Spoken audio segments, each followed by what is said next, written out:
कई बार हम अपने जीवन में कोई न कोई ऐसा फैसला ले लेते हैं जिसे लेकर हमें जीवन भर पछतावा होता रहता है, लेकिन कुछ का प्रभाव थोड़े समय तक रहता है तो कुछ को हम जिंदगी भर नहीं भुला पाते। पछतावा काफी दर्दभरा भी होता है। केवल एक गलती मात्र से उपजी ये भावना हमें जिंदगी में खुशी और अपने सपनों को पूरा करने से रोक लगा देती है। मेरे साथ भी ऐसा ही हुआ है। मैंने भी एक ऐसा फैसला लिया और मैं उसके पछतावे से जिंदगी भर नहीं उबर सकूंगी। इसने मेरी पूरी लाइफ खराब कर दी। प्रेम, फ्रेंड, रिलेशन आदि कुछ भी मेरी लाइफ में नहीं रहे। मैंने अपनी फ्रेंड का भरोसा तोड़कर उसके पति से शादी की और बाद में मुझे बेहद मुश्किलों का सामना करना पड़ा। मेरी फ्रेंड का नाम साक्षी है और साक्षी कॉलेज में बेस्ट फ्रेंड्स थे। वो मेरा सपोर्ट सिस्टम थी और उसके बिना मेरी बिल्कुल अधूरी सी महसूस होती थी। उसकी पर्सनैलिटी काफी ब्राइट थी और वो बहुत ज्यादा खूबसूरत थी। ये दूसरों को उसकी ओर बड़ी ही सरलता से आकर्षित कर लेती थी। दूसरों के साथ वो काफी आसानी से घुल-मिल जाती थी। उसकी ये खूबियां कभी कभी मेरे मन में द्वेष उत्पन्न कर देती थी, लेकिन मैंने कभी ये जिक्र नहीं होने दिया और न ही इसका हमारी दोस्ती पर कोई प्रभाव पड़ा। कॉलेज के आखिरी साल में मेरा बॉयफ्रेंड था। एक दिन मैंने उसे साक्षी के मोबाइल पर उसका नंबर टाइप करते देखा। इस बीच दोनों काफी हंसी मजाक कर रहे थे। इसने मेरे मन में दबी पुरानी जलन को और बढ़ा दिया। मेरे लिए ये सहन करना काफी कठिन था कि मेरी दोस्त और मेरा बॉयफ्रेंड फ्लर्ट कर रहे हैं और वो दोनों मुझे धोखा दे रहे हैं। मैंने उससे इस विषय में कोई बात नहीं की क्योंकि मैं दोस्त नहीं खोना चाहती थी और इसलिए ही मैंने अपने बॉयफ्रेंड से ब्रेकअप कर लिया। कॉलेज समाप्त होने के कुछ वर्ष बाद हम दोनों को एक ही शहर में नौकरी करते हुए मिले और हम फिर से पहले की तरह साथ में समय बिताने लगे। हमारा बॉन्ड पहले से भी ज्यादा गहरा हो गया था। हम दोनों साथ में पार्टी करते थे, शॉपिंग पर जाते थे और आवश्यकता के समय हमेशा एक दूसरे के लिए मौजूद रहते थे। असफल रिश्ते में रहने के बाद मैं खुद को नॉर्मल ट्रैक पर लाने की कोशिश कर रही थी। इसी बीच मेरी साक्षी के पति से मुलाकात हुई। उसका पति बहुत चार्मिंग था और उसे देखते ही मुझे जलन होने लगी कि साक्षी को इतना अच्छा पति कैसे मिल गया।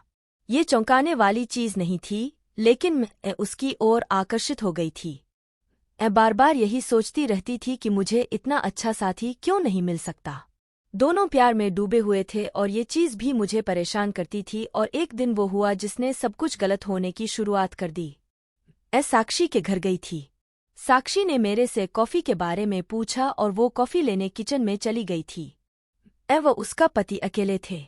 हमारे बीच अजीब सा टेंशन महसूस हुआ और अचानक हम दोनों ने किस किया।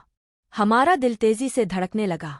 साक्षी लौटी तो हम लोग नॉर्मल ही व्यवहार करते रहे जब पहली बार उसके पति से बनाए वह सब। उस दिन के बाद मेरे और उसके पति के मध्य कॉल और मैसेज होने लगे और इसके बाद चीजें और बढ़ती गईं। एक दिन दोबारा से मैं साक्षी के घर गई। इस बार उसके पति ने मुझे मिलने के लिए घर बुलाया था और साक्षी किसी काम के लिए बाहर गई थी। हम दोनों बेडरूम में वह बना रहे थे तब अकस्मात साक्षी आ गई। हमें देख उसका चेहरा सफेद पड़ गया और उसकी आंखें आंसुओं से भर गईं। वो गुस्से में वहां से चली गई। सब पहनकर उसके पीछे भागी। उसने मुझे पलटकर देखा तो उसकी नजरों में मेरे धारा दिए गए धोखे का दर्द और दुख नजर आया। मेरे कदम वहीं रुक गए। इसके बाद हमारी मुलाकात नहीं हुई। मेरे साथ भी ऐसा ही हुआ। मैंने उससे कई बार कांटेक्ट करने की कोशिश की, लेकिन कुछ काम नहीं आया। दूसरी तरफ मेरा और उसके पति के दरमियान रिश्ता और गहरा होता गया। उसका पति काफी केयरिंग था और मुझसे प्यार जाहिर करता था। मैं खुश थी। इन सबके मध्य तलाक फाइनल हुआ तो उसने मुझे प्रपोज किया और मैंने हाँ कहा। इस रिश्ते के लिए मुझे अपनी दोस्ती तोड़नी पड़ी थी, लेकिन मैं सोचती थी कि कुछ पाने के लिए कुछ खोना ही पड़ता है। परंतु मेरी ये खुशी ज्यादा दिन नहीं टिकी क्योंकि कुछ ही समय बाद मुझे शक होने लगा कि मेरे पति का किसी से अफेयर चल रहा है। उसकी शर्ट पर किसी और के परफ्यूम की महक आती थी और वो रात तो देर से घर लौटने लगा था। मेरा शक सही निकला। वो सच में मुझे धोखा दे रहा था। मैंने सपने में भी नहीं सोचा था कि मेरे साथ ये होगा। जब सच सामने आया मेरे साथ जब ये हुआ तो मैंने साक्षी से संपर्क किया और हम दोनों कैफे में मिले। 3 वर्ष बाद हुई ये मुलाकात असहजता से भरी थी, लेकिन मैंने उसे बताया कि मेरे साथ क्या हुआ है। वो मेरी बातें सुनकर बिल्कुल भी हैरान नहीं हुई। इसी बीच मेरे मुंह से ये भी निकला कि कैसे मैं उससे जलन महसूस करती थी। एने फिर उसे उस घटना के बारे में भी याद दिलाया जब कॉलेज में वो मेरे बॉयफ्रेंड के साथ फ्लर्ट कर रही थी। कुछ देर के लिए वो हैरान हुई और फिर उसके चेहरे पर गुस्से के भाव आ गए। उसने बताया कि वो मेरे उस दौरान के बॉयफ्रेंड नहीं बल्कि उसके दोस्त की ओर आकर्षित थी और उसे इम्प्रेस करने के लिए ही वो उससे सहायता मांग रही थी। सच सामने आ चुका था और मेरे पास कहने और करने को कुछ नहीं बचा था।